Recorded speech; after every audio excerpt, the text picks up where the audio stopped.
Hey everyone, so my name is Melanie Lech, and this is my portfolio of sorts for my first photography class. First, I wanted to show the first picture I took that I actually liked for this course, and it was when I was playing with underexposure and overexposure outside of a kava shop in Boone. So with that one, I got a really nice silhouette, and then with this one, kind of some bony looking fingers with all the light, and I loved playing with the colors that were outside of this shop. I love cool colors in my photos. So, speaking of cool colors, we got a nice blue here, framing this camera hog alpaca at the Renaissance Festival. Love a shallow depth of field, he was perfect for it. These next two that I'm showing are examples of textures I've created. So usually when I take a photo that I don't like, I try to salvage it by zooming in on one part of it that was really cool and then just manipulating it all over the place in Photoshop. And I couldn't tell you what I did to get these two anymore because I just forgot, but I love playing with that. This one right here I call Dark Mark, and I captured it when I was trying to play with motion and long exposures. It looks like there's a skull inside, which I thought was amazing, and that's why I called it Dark Mark.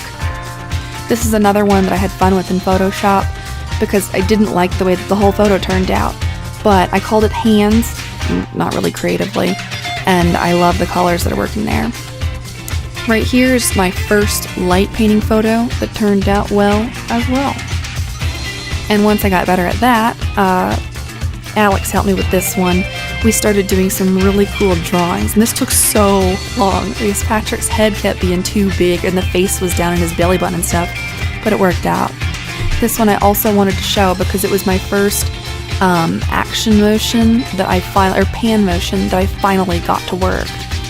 And this photo used to have another person in it, but I'm sorry, Braxton, I just erased him. This one, of course, is not as classy, but it's got some nice, it's very sassy, and I just like Alex's face.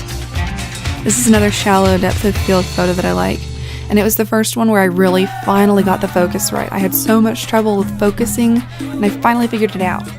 And conversely, we have some deep depth of field, and I cut Alex's head off just because I thought it was more interesting, I guess. This one was really hard. It was a dark room with a long exposure, and then you had to move the camera for the motion. I don't know why I always have photos where Alex looks dead, but look out, sweetheart. This one is from Halloween. We dressed up as Bellatrix and Lucius. For this one, I did a pattern overlay with a texture from the skirt that I was wearing in the photo. It was a fun exploration. This one right here is supposed to look like, I call it spirits. It was supposed to look like some funky, ghosty things floating near his mouth and above him. I don't know how well it worked, but I like it. This is my brother and his pet snake, Scarlet. I wanted to take them outside because she was about the same color as the tree out there, and I thought that it looked fantastic, and it would bring out the colors in her and the background, and I'm really happy with how they turned out. And she was just slithering everywhere. It was absolutely terrible to deal with. So hard for a shallow depth of field capture, and I wish I had done it a little differently, but I like the way these images turned out, and I would do so much more with them in the future. And then this is a little photo of me, another silhouette, because I really love silhouettes, and my roommate, or my boyfriend's roommate's laptop was creating great light on the back. And then here is a photo of my friend Zach doing a handstand, a portrait that I just crazy edited because I thought it was fun. Thank you to everyone who was in these photos, particularly Alex, who dealt with a lot of me poking him in the face and making him turn a fraction of a degree like 36 times in a row, frequently. I hope you liked them, and if you did, check out my website for more, and also for video and music and whatever other crap I have up there. Thanks.